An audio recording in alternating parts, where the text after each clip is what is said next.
You put all that together, and to me, what you have is a genre that feels like a home for the outsiders and misfits and people who probably feel like they don't really fit in anywhere, in the same way as punk was in the beginning.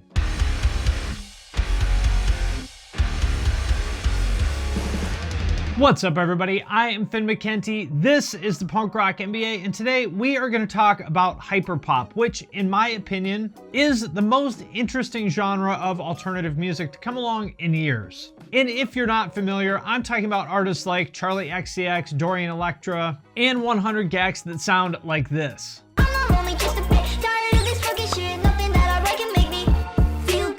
And if you're thinking, wow, that sounds like if Britney Spears stayed up for 4 days in a row and drank nothing but Monsters, you're right. And although this stuff isn't exactly mainstream, it is more popular than you might realize. For example, the song I just played has been used in 8.7 million TikTok videos. And that is just the tip of the iceberg. So what the hell is going on here? Why am I so excited about this genre, and why should you, as a rock fan, care? Those are the questions that I will do my best to answer in this video. But first, if you want to hang out with a bunch of cool people, join my brand new Discord. There's a link to that in the description. And also, I want to thank Gold and Goblins for sponsoring this video.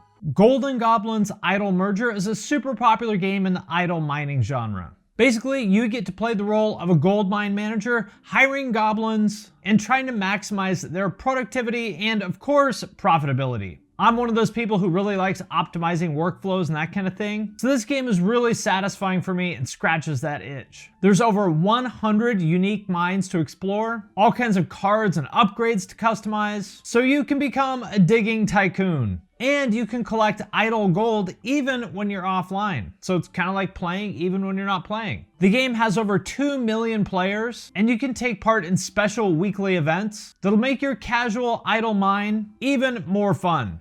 Dig gold and compete with high-level goblins in finding all the keys, drill to the core, and discover a deep dungeon to get the hidden gems, and challenge yourself in volcanic eruption, ice, and Candy Frenzy events. So if you want to join users all over the world and compete in idle mining, support my channel and install the game Gold and Goblins through the links below this video or scanning the QR code on the screen right now. I love glitchcore music. I love this hyperpop music. I wonder what's next. And I want to be clear, I'm not an expert on the genre by any means, just a fan. So take this video as just my personal impression and take on the genre rather than any kind of like definitive guide that's intended to be the gospel truth or whatever. But with that said, hyperpop is basically exactly what you would expect from the name. It's a blown out, over the top, almost like self-parody version of 90s and 2000s pop.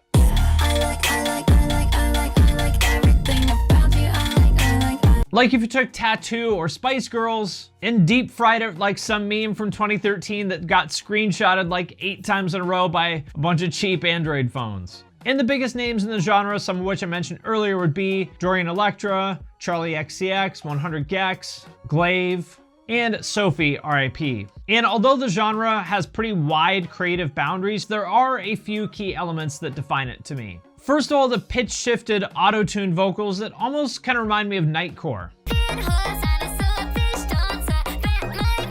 And second, distortion and glitches. This is what makes it feel a little bit edgier and darker than just regular pop. Almost like breakcore, but not quite that crazy. And all of that is wrapped in an aesthetic that's like a glitchy, twisted, ironic version of something you'd see in an ad for a Sega Dreamcast game in 1999. But other than that, I think the creative boundaries for the genre are pretty wide. There's stuff that's pretty close to just standard pop. Stuff that's closer to EDM. And even some stuff that's pretty close to pop punk.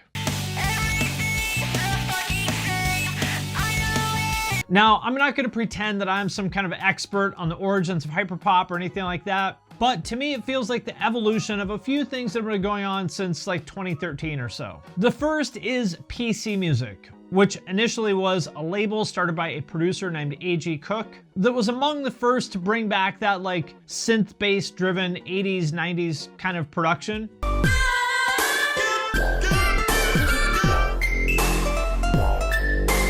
and has since been used as just the name for that whole genre of stuff that sounds like it might be on his label, even if it isn't.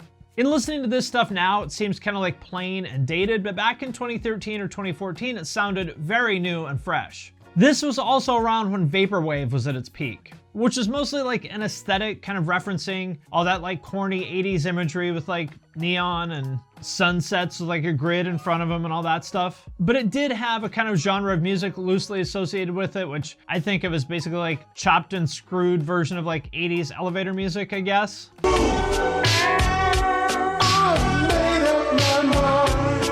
C-Punk was also happening around that time. And also when Young Lean, Blade, and all the other Drain Gang and Sad Boy rappers were blowing up, which had a similar kind of sound and aesthetic. Like the video for Hurt by Young Lean is just the peak of that 2013, 2014 Arizona Iced Tea, N64, checkerboard neon kind of aesthetic, which was really cool at the time. I'll be on the bike, shit, you rocking Quicksilver. And so what I see is that there were several different but somewhat related scenes, all kind of experimenting with the idea of flipping retro electronic pop and rap in a kind of glitchy, ironic way, and pairing that with an aesthetic that's a mix of like 90s and 2000s nostalgia, irony, and just generally weird art student type stuff.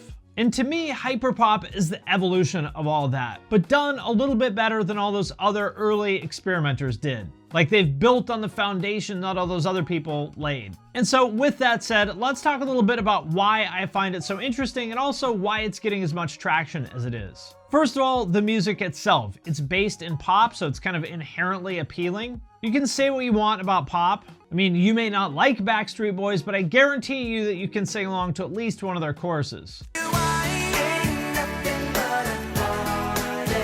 But importantly, the genre also has some truly great songwriters working in it. For example, Brady of 100 Gecs, who's had a career as a songwriter and a producer for years aside from being an artist. He's worked with people like Goody Grace and G-Eazy, Breakance, Rico Nasty, and Rebecca Black, among many others. And of course, Charli XCX, who you all know that I love. And she is a god-tier songwriter. For example, she wrote that Iconopop song, I Love It, in like 20 minutes as just kind of like a throwaway. She also wrote the hook for Fancy by Iggy Azalea, which was one of the biggest pop songs of that year. I'm so fancy.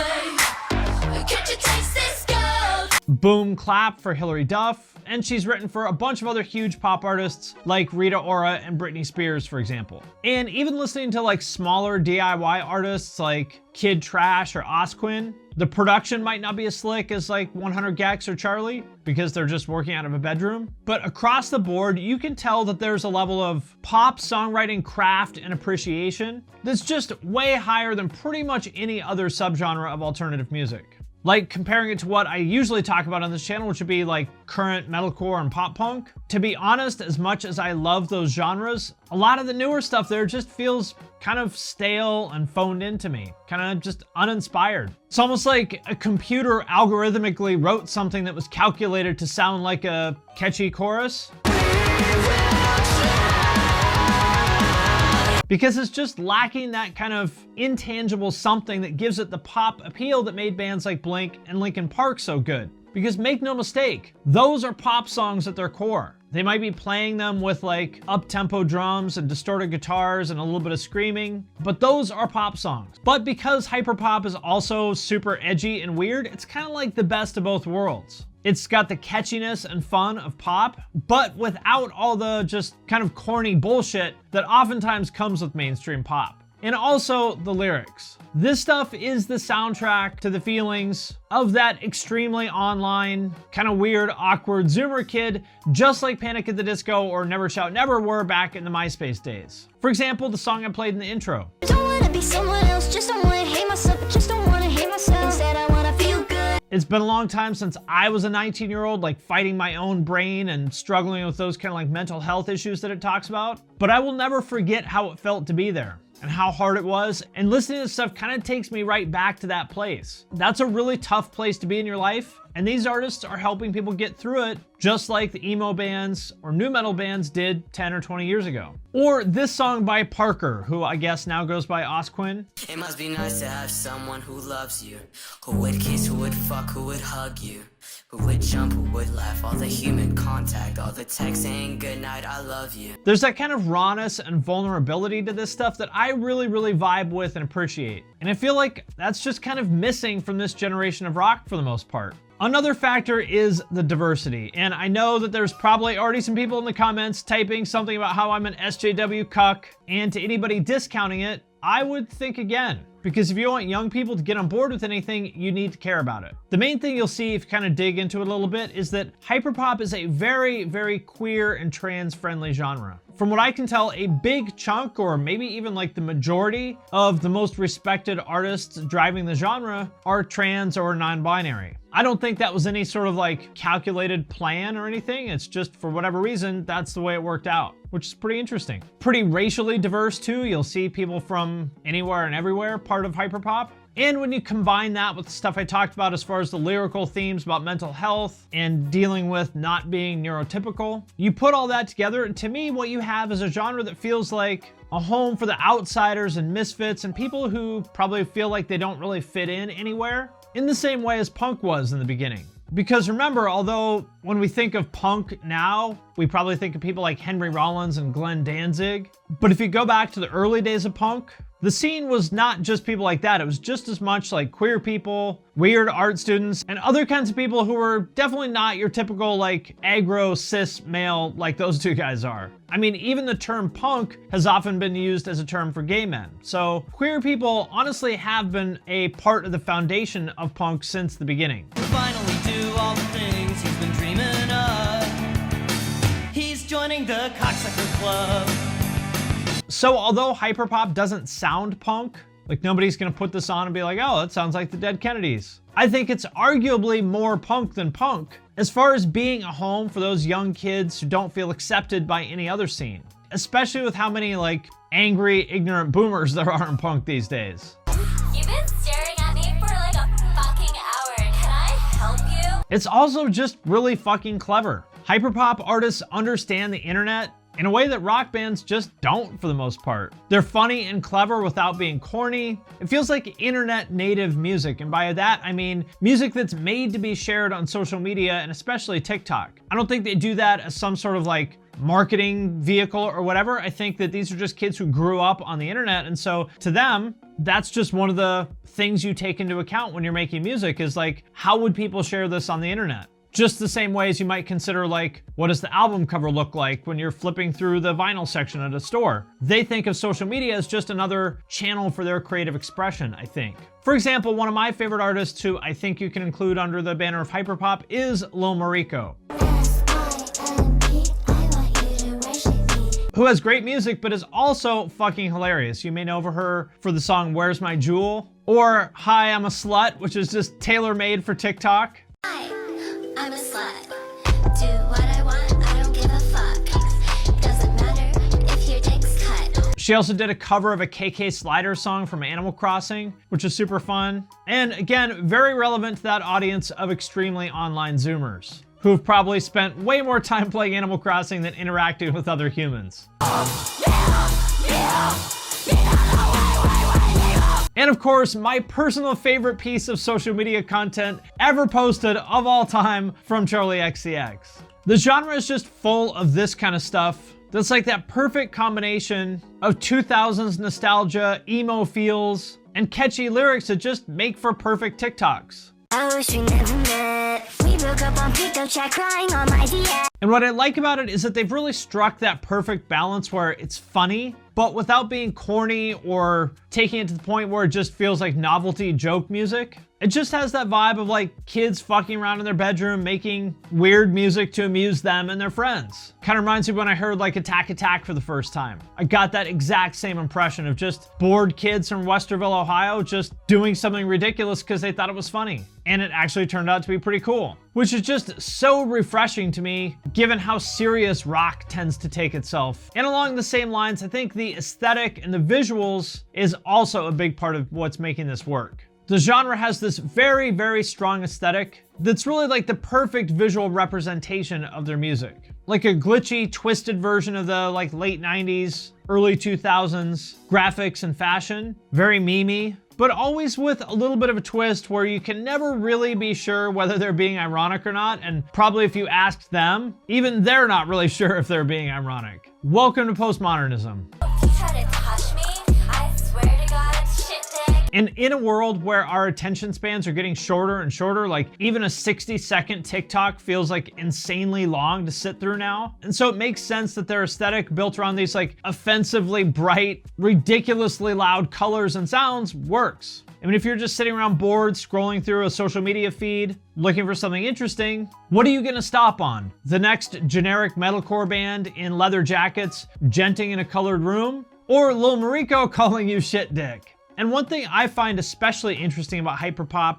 is that the critics love it, which is usually not the case when it comes to new music made by young people. Usually what happens is that kids on the internet start making some like weird, cool new music in their bedrooms and sharing it with each other. Then somehow or another, the gatekeepers in the quote unquote music media discover it and lose their shit and write magazine articles and blog posts or whatever about how awful it is and how the kids are ruining music. This is what happened with pop punk in the 2000s. It happened when MySpace metalcore and deathcore came out. It's happening now with trap metal and emo rap. But with hyperpop, it's the exact opposite. Every typically uptight, snobby music media outlet like Pitchfork and Vice is all about hyperpop. And to be honest, I'm kind of surprised because, you know, typically they hate new things, but honestly, it's refreshing and cool to see them get behind it. So I'm not gonna ask questions, just happy to see it. Although I would not say that that is so true on the rock side of things. I think if anything, rock fans or the rock media are just kind of not even really aware that this stuff exists for the most part. I really haven't seen them talk about it much at all. Although I think that's changing a bit. There is starting to be a little bit more crossover. The most notable example being the 100 Gecs remix of One Step Closer by Linkin Park.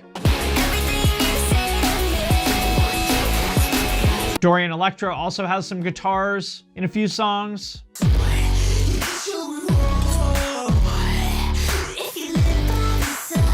And I don't know if it's enough to be considered like a subgenre, but there's also stuff like Underscores and Slush that's almost like pop punk hyperpop.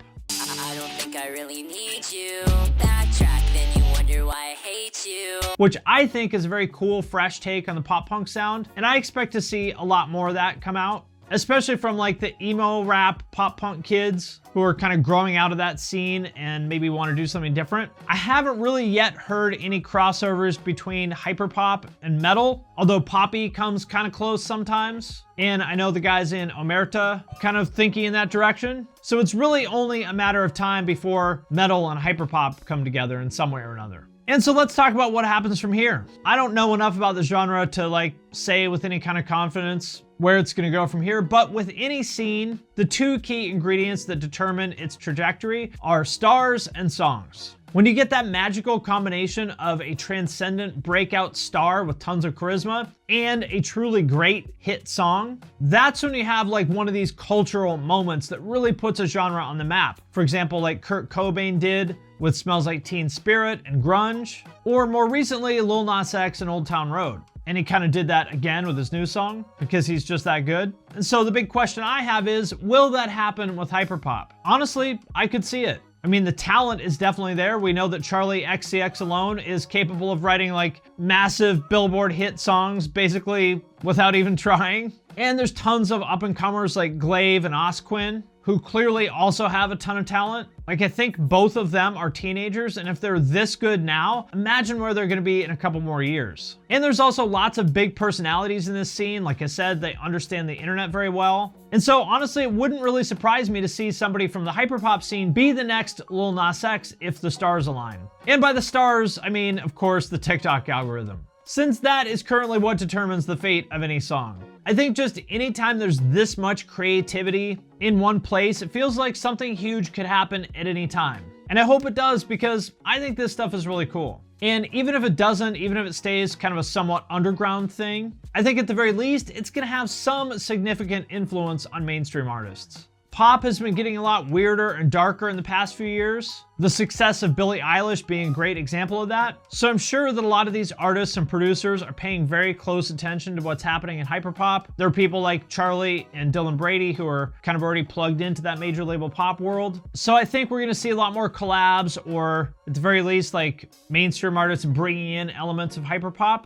But regardless of what happens, I love what I've seen from this scene so far. It's refreshing and fun and creative. I love the just kind of positive, inclusive vibe that I've seen from the community. And I am stoked to see where it goes from here. Here's goals that stick. It's been rammed up your ass. I won't let you have any fucking fun. All right, my friends, that does it for this video. Let me know what you think in the comments as far as where you see the scene going and what artists you think I should check out. I'm especially interested to see where this like pop punk kind of sub-genre goes. And if you made it this far into the video, I'm inviting you to join my Discord. We've got a couple thousand people in there already, and it's growing every day. Very cool, positive, fun community. No buttholes allowed. This is a place where we are nice to each other. So click the link in the description if you want to come hang out. And as always, I want to thank everyone who supports us on Patreon, especially those of you who support at the True Cult level or above. Patrons get every podcast a week early. There's a patron-only Discord server that I'm especially active in. I've been doing some giveaways, Q&As. There's a way to have me review your music or video or artwork or anything else you would like to get my eyes and ears on. So if that sounds cool, you can join the Patreon at the link in the description as well. And with that, I'm going to sign off for now, but